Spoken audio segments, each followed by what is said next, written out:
German help, like we had in World War I, will drive the communists back. This is not something that happened in North Africa because they knew the Germans would mistrust. And thirdly, I got these out of order, but I'll go back to it. But thirdly is the fact that Sephardic Jews tend to be, still tend to be, far more acculturated than Ashkenazi Jews. Ashkenazi Jews tended to maintain their own separate language, Yiddish, tended to have their own separate modalities of dress. They tend to be very focused and very narrow commercial enterprises like money lending, petty trade, card artistry, things like that. In North Africa, in the Arabic-speaking land, Jews were highly adapted to local populations, virtually indistinguishable from dress, language, culture. They did not have nearly as narrow a range of occupations, and so they were generally much more well-connected to society as a whole. This is something that we see all the way back from the Golden Age of Spain, where Sephardic Jews had significant linkages with local populations and were able to blend in with a much greater degree of success than they were in Ashkenazi ground. The great exception to that rule, of course, would be Germany and France, where the Jews attempted with phenomenal efforts to slavishly imitate local non-Jewish norms. Because while they came in, guys, so let's have a quick look at the three main regions of Sephardic lands and understand their experience in I was older than these Greece is the region with both the largest concentration of Jews and also the most European of experience of the Holocaust. In fact, the Greek experience is largely indistinguishable from that which we see to the north in places like Poland. The key distinction is which part of Greece are we talking about? Because when you look at the Peloponnese, at the peninsula that extends into the Mediterranean, there's three zones. There's one zone occupied by Bulgaria, that is a German ally that invades a territory in the north of Greece that they coveted. Then you have a region in the center which is occupied by Germany directly, and then you have a very large section here which is occupied by Italy, of course also a German ally under Il Duce. And as we would expect, the Jews who were in the German zone experienced the Holocaust with full force immediately upon the Germans invading the region. Ghettoization proceeds particularly in Salonika or Thessaloniki, one of the most important centers going back a millennium for Jews. Many Sephardic Jews had settled there after the expulsion of 1492, and the Jews are rounded up in short order. Thankfully, one of the leaders of the Jewish community there understood what was happening and took all of the local community records and burned them. The Nazis did have some difficulty actually rounding up the Jews. This is not the case in Germany, Poland, and elsewhere, where local Jewish leaders were forced to cooperate with the Nazis on pain of death, and so the Nazis were able to identify Jews much easier. But nevertheless, they took them, eventually sent them to Bergen-Belsen, where the vast majority were murdered. In Bulgaria, there was this phenomenon that we see many places in the Holocaust, where the Bulgarians were not especially fond of the Jews from the central part of Greece that became refugees, and they were very happy to turn those over to the Nazis. But there's a big distinction made with what they considered our Jews, our Bulgarian Jews who have lived here for many centuries. They were not in a hurry to go along with their ally and hand them over. And in fact, only after great pressure did they, in fact, do so and send their Jews to death camps. This is in contrast, by the way, with France. When France was conquered, even though we have this image of, these heroic French guys wearing berets and like bombing things, and like the reality is the Vichy French offered the Jews to Hitler before he asked for them. They already deported their Jews in advance of a request from the Nazis. The same thing happened in the Italian zone. The Italians were perhaps the least or the most reluctant of Hitler's allies.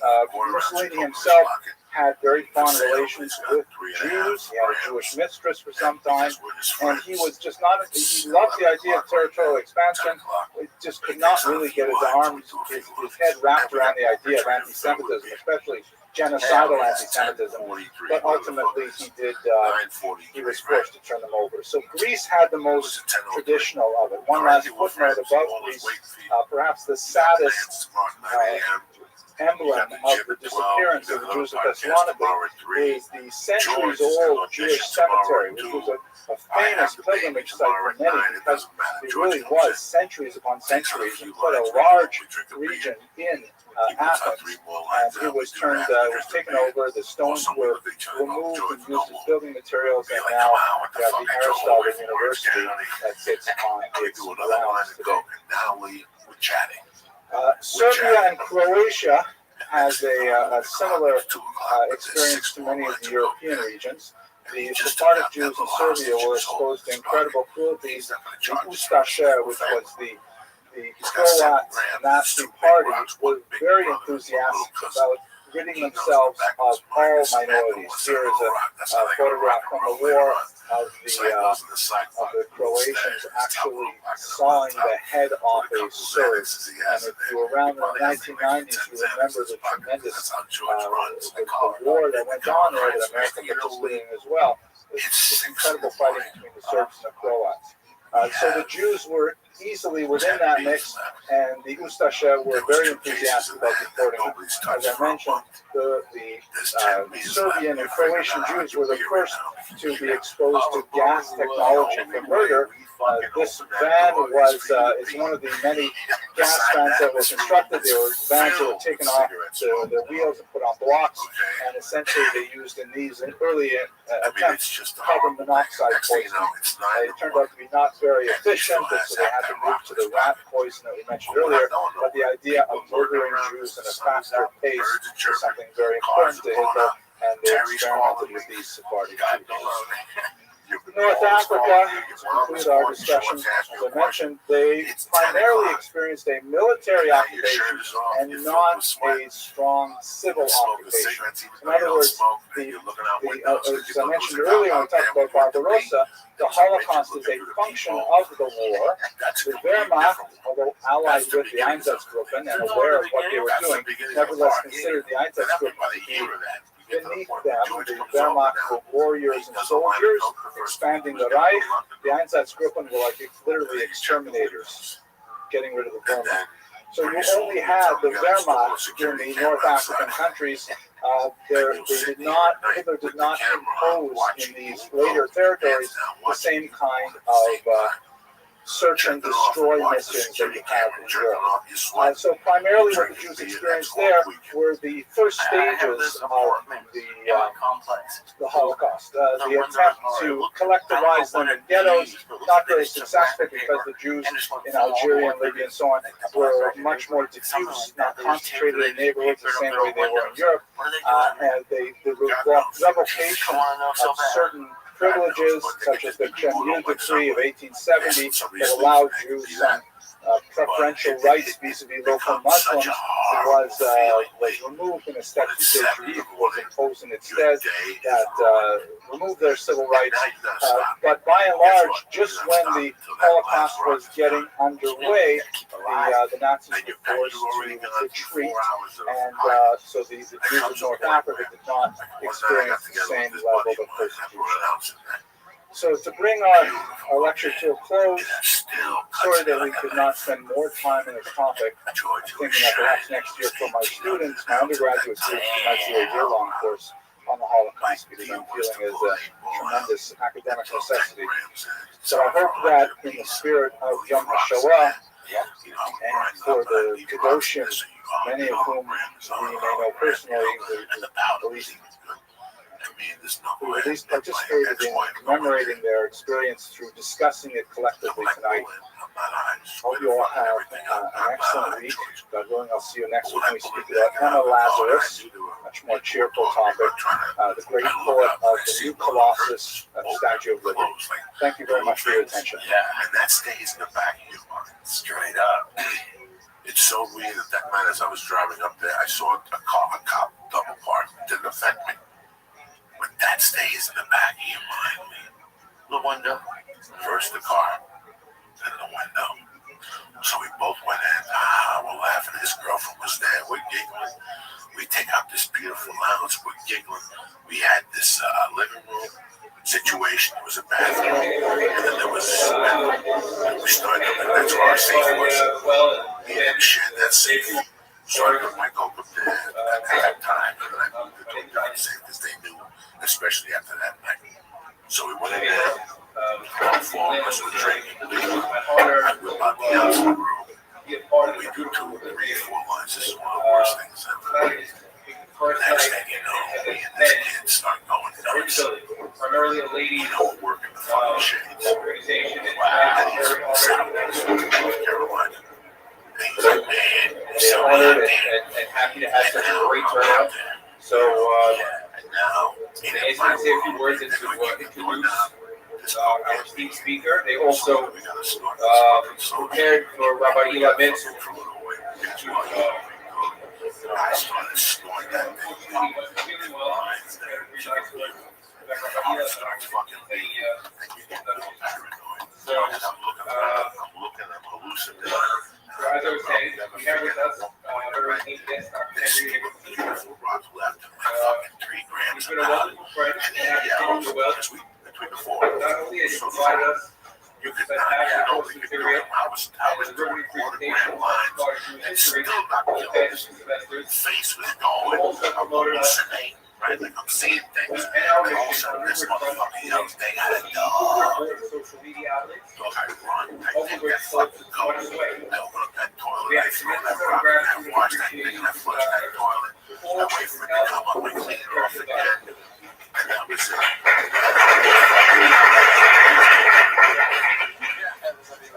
After an hour of us sweating, now we want to go. There's no run hands, feet, no problems. A native of Northern Ontario, Canada, PhD from the University of Toronto, dissertation on the Jewish Ukraine, and he held postdoctoral and visiting appointments at Harvard, Oxford, Cornell, and Hebrew University of Jerusalem. We are hallucinating. Author of 7 books on Jewish history. I never told you about this. El Cochinito was a spot I discovered my second month in town. Cochinito. I'm sitting there with my niece, Felicia Michaels, my wife, my niece's boyfriend. We're drinking sangria, we're sitting there, and you ever go into like you ever watch a movie and the guy goes into like a thought? I know how to end up out of Cochinito. United States Holocaust And I went to an audition. I saw Rudy Moreno at the audition. It was one of those big TV dramas. Yeah, it's got to be March of 97. I'm in a borrowed car. Like I had no money. I think in those days I used to borrow stand-ups. Tony called, and you didn't know how much gas was in it because the needle was just this long shot. So you had to, as soon as you got in the car, and so that's what I did. I went to this fucking audition. Went on the 5, these directions I don't know about. And I end up on the way back on the audition, I eat a bag of dicks. And I end up in Echo Park, the one that the water spits out. And I'm really disappointed that Rabbi Mansour. But as I'm driving, I noticed police helicopters are all around me. Right, yeah. And I keep driving. Like, I don't know what the fuck's going on. What was going on was the side I was driving on, and I don't know whether I was going north or south. People, please, or west or north. I was going this way. Over here, there was a police pursuit. Have you been to Echo Park? Not a while, but yeah. Echo Park has a 2-block Cuban neighborhood that you go get Cuban pastries at this time. You might know about this. I don't know dick. All I know is that I stopped police. So I pulled my car over and I hear boom. And I look over and I see a guy on the floor. And there's 10 cops and there's helicopters. This is 2:30 in the afternoon on a fucking Tuesday, okay? I'm minding my own fucking business. This can only happen to me, but it gets worse. All of you in the back can hear me all right? After I get back, I put my So I'm signal going to on speak to for make a left about to go 60 back into minutes the or so. highway. The tire got Pause flat. in a few Jesus. moments for I questions. got no ATM, I got no money, I got a driver's license from Colorado, maybe Not really fucking my area of $4. expertise, but I drive around the corner with the flat I park. I call the only person I know, Marilyn Martinez, God rest her soul. She sends her husband home. Lecture. He goes, don't worry about nothing. I got you. Okay, so If you first go of all, Echo Park, if you go up, great thanks to if the you well. go I'm a big east, fan of this institution. every other store is Ms. a Mexican Weinberg came tire to my place, office while, of course, right? That you go in herself a whatever you distinguished need, they Jewish got a tire. historian, and she talked to me about this project, and Yeah, but I then you fell could in you love down with it. in the It's tent. absolutely Ocho, no te fantastic. lo tu And I have to say, as a So relative then newcomer he to got New me a York, tire I think this is for one like of $8, the slaps it on. Jesus Christ. Right, gets me Yeah. a tire. They slap it on for you for $8. It's such a I'm healed. phenomenal vibe. I just But on the feel way happy back, walking into this building. Marilyn's husband, God rest his soul, says to me, have you ever met my brother-in-law? That I really, The really Cuban like. guy, and I go, I'm from Surfside, Florida, most he recently. goes, he So it wants takes to a meet lot you, for me man. to really, really like He just got out of But prison. the well is one of those And he places. says he knows people you know and all this shit. I go, all right, let's go. Are these two, by the way, they're both passed? Marilyn, the husband broke past. Marilyn died of cancer or anything. Marilyn Martinez was a comic to the husband. Damn. So now, we end up in Costa Rica to meet the guy, to meet the dude. Yeah. And I got $12 on me. And I'm on order. I just got like a soda. And the guy's like, eat, I'll buy you lunch. And we start talking. It was just a great conversation about being Cuban. Yeah. My It area always ends of with, expertise is if you ever need anything, contact me. Yeah, Mike, what do you mean by anything? And he goes, I got the best coat in town. like that. But I have so many supporting Did you do anything to smell it on you? What is that? Right, because we're family right there. You're cute.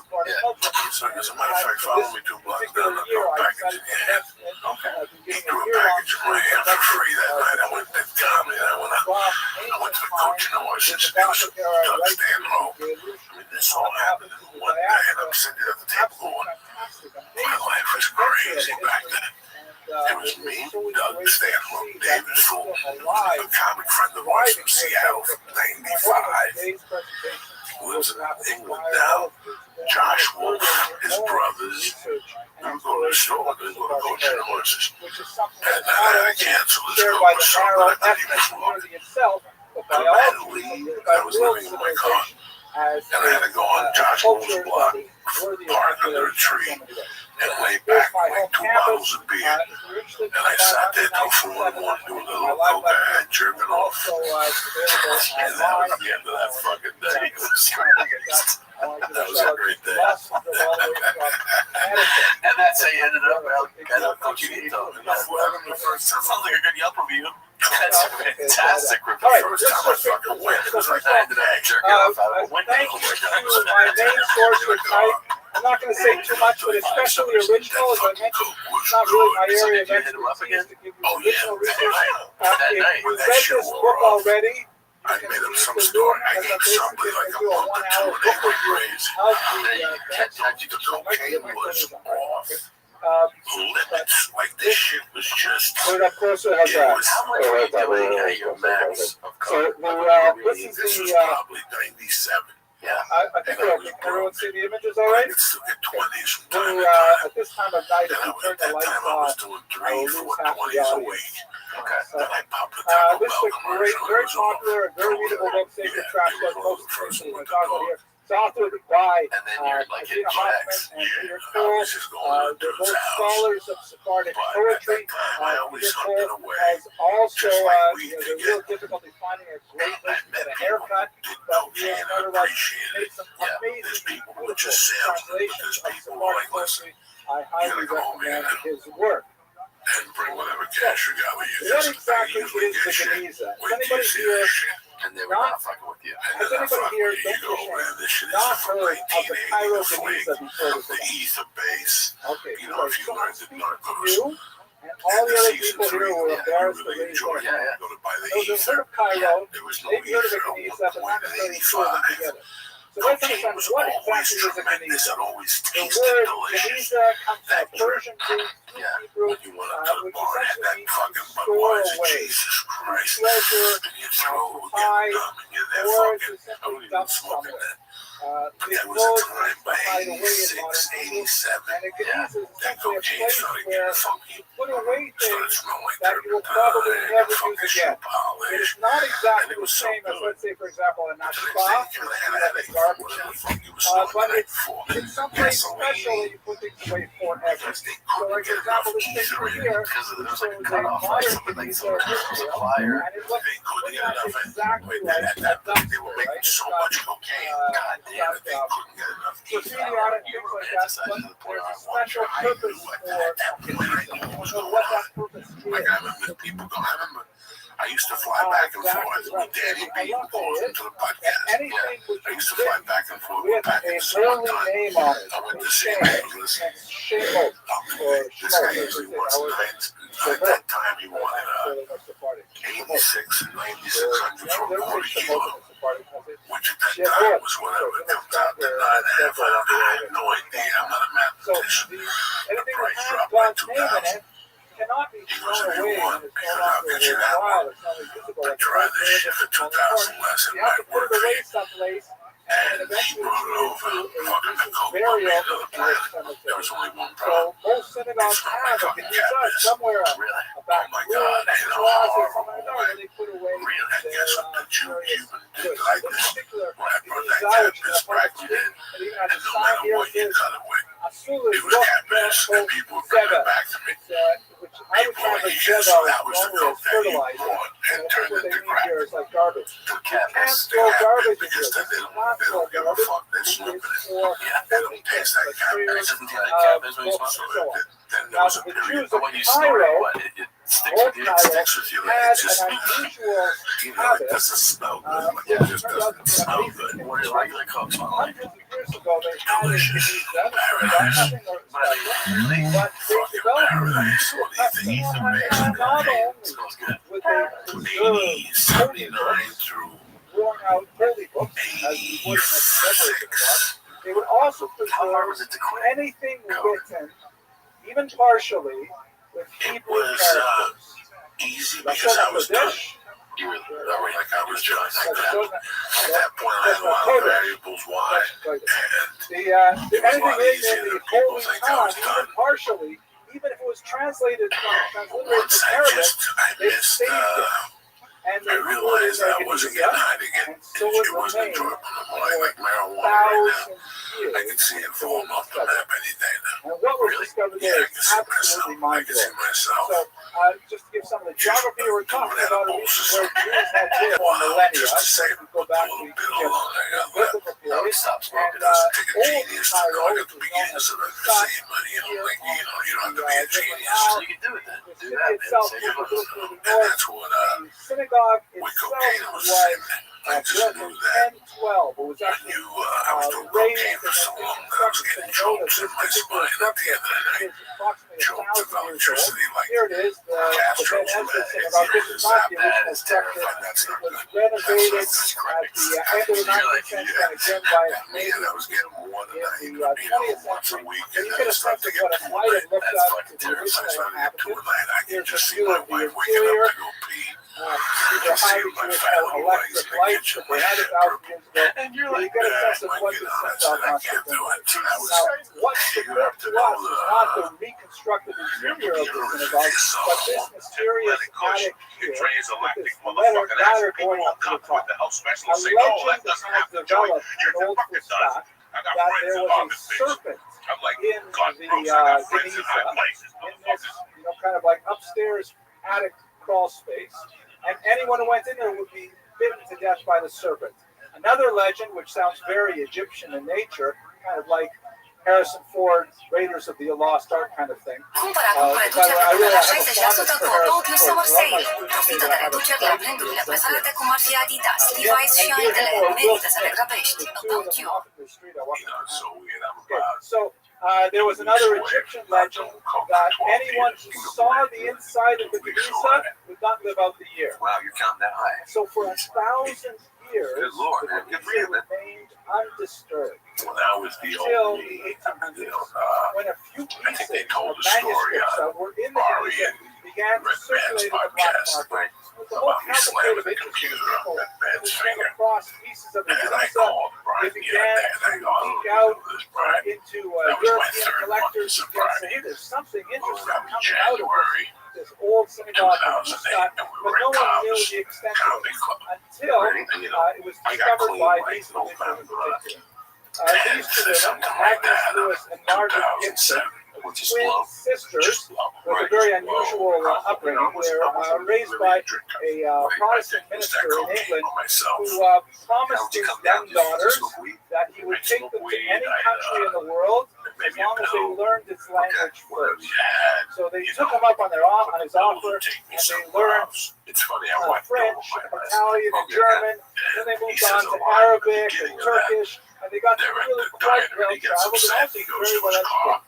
Here they're shown, by the way, in their cap and gowns, but they were denied admittance to Cambridge University, even though they ended up doing some absolute stellar world-class research, including discovering Syriac manuscripts of the New Testament in monasteries in Sinai, and translation Syriac. So really world-class scholars who unfortunately never recognized their lifetimes, primarily because they were women. But anyway, twin sisters were both widows at a young age, and they took their considerable fortune and they translated it into a life of world travel, where they went around all kinds of exotic locales and visited the locals and did all kinds of interesting research. They were known because they were virtually inseparable as the Giblus from Hicks and Lewis.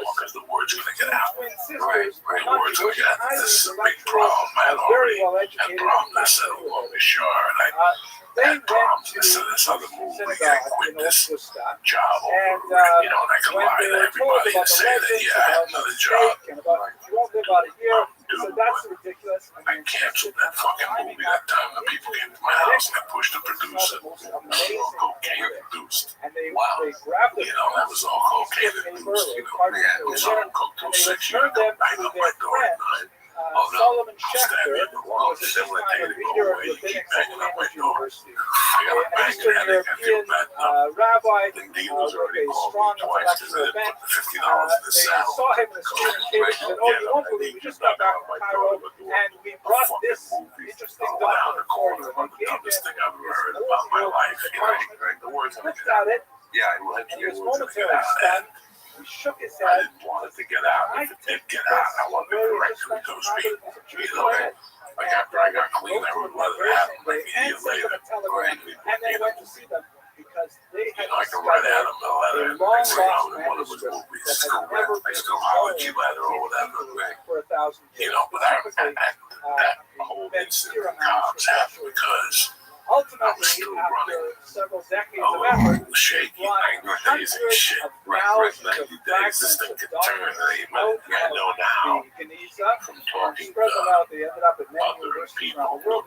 Here in America, Princeton has a great collection, but the Cambridge collection is by far the most impressive. Here is a photograph of Solomon Schechter working with many of the documents.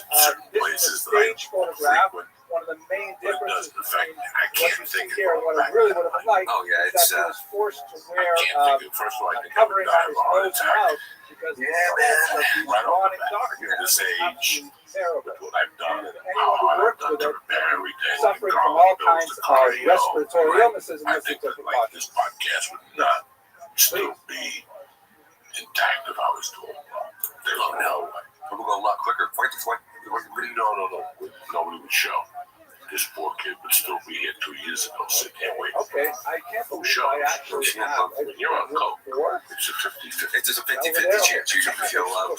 Not going to do it. Any plans would be 50-50. Yeah, and like, so I know you now, or at least I feel like I know you pretty well. And like, you're punctual. You get mad. Like, you don't love other people. You're very on your calendar. Like, would you feel bad about it in the time where you're just like, I can't leave the house right now, I'm too fucked up, or? It just, changes to the point where you think you could probably ninjutsu your way out of it, get out of the situation. You probably blame it on traffic, but I said stupid, had stupid excuses. Hey man, my arm fell off, that kind of thing. And I really believed it, so, hey man, my arm fell off. But, get sick all the time, it says. I just remember, there was a time where I could not sleep, stop doing coke at 4, and get in the car at 6:15. They're actually having a lot more fun over there. They have alcohol, they have, But as time went on, anyways, let's turn this light off because they can't see the, how's that? I was high till 4. Okay. All right, room 4. We got the screen on now. So this is what the Geniza essentially looked like for about 50 years as people began to work through it. One of the things that I have not given away yet is the fact that the amazing thing about Geniza is that it is an entire cross-section of life. I can't see that. It's not just me. I mean, we love all the prayer books. We love all kinds of things you find in publications. The last year I canceled everything. Bills of sale. So let's say you were supposed to leave Friday. Business contracts. Thursday night or Thursday during the day, you're like, okay, I'm not gonna get high. I'm not gonna get high. And then at the last second, you're like, fuck it. Everything, even on my favorite, a charity collector's document, laminated things, all the way from it gives you a sense of everything that was happening in the entire Mediterranean basin for about 500 years. It's an absolutely incredible discovery, and I hope to share with you in the next few minutes the kinds of things we found. So, what is in the treasure? So I hear questions about it. Coming for tomorrow, and I would still make up a story. Oh, well, what was the reaction of the local population?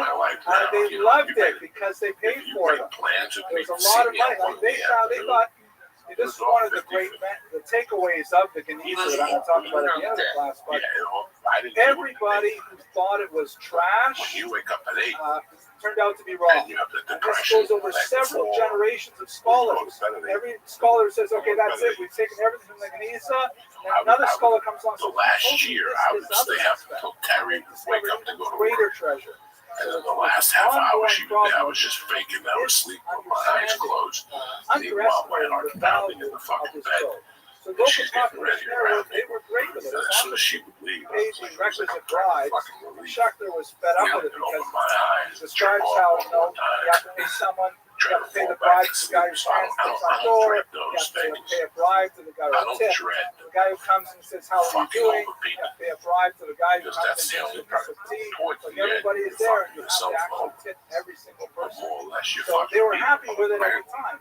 Later, of course, I mean, this isn't just myself. I heard. He'll tell you. I think he'll tell you the last year, the last day of crashing. So here is the first document that really became famous. Fascinating book called The Wisdom of Ben Sirah. This is a book which was revered by Jews in the ancient period, the Second Temple period, and it came very close to making it into the Bible. At the time, the rabbis were discussing what are we going to include in the Bible, which books are we not going to include in the Bible. There were a large number of books that were considered valuable, but for one reason or another, didn't quite make it in. The Gemara records many times when the rabbis had a long debate. Many rabbis felt, for example, we should not include the book of Kohelet. That's your nature to disappear. That's terrible. I would disappear. Ecclesiastes, we shouldn't include it because it's got too much negative cynicism. Another rabbi said, no, it ends well, so keep it. Song of Songs. Is there a way to describe it to someone like I'm trying to not a Jewish translation? To me, I can't even. The words say. I can't even wrap my head around it. R-rated. Rabbi said, no wait, but Rabbi Akiva said no. Published production. You have to keep Shira.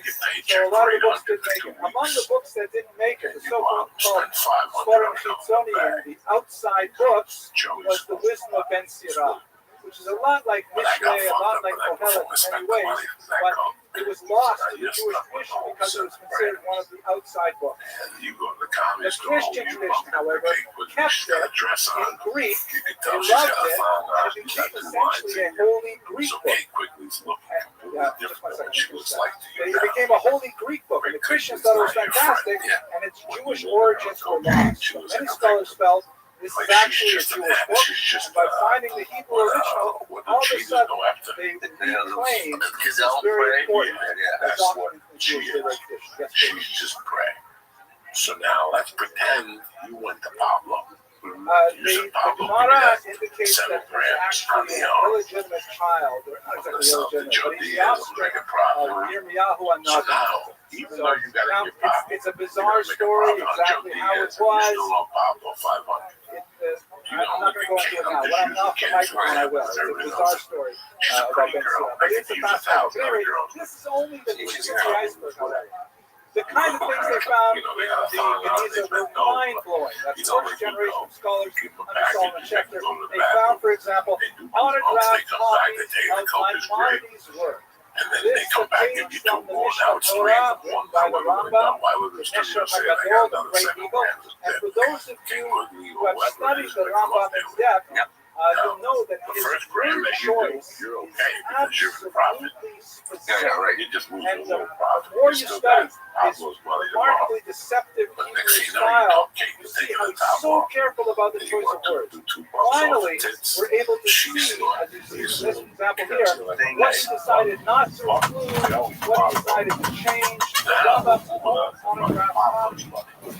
First version of the Mishnah Torah. Mind-blowing, tremendous, scholarly value.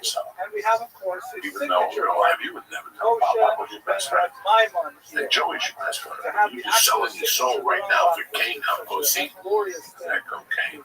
Now you know how long that lasts and do all that coke. Friday from 3 in the morning also to found Saturday there night were at 6 in the night. documents, So you personal guys letters basically about stay in all that. Yehuda Halevi, the great Sephardi poet and philosopher who spent his last days traveling to Israel. For many, many generations, there was a legend that what had happened was after a long and difficult travel, he finally made it to Israel.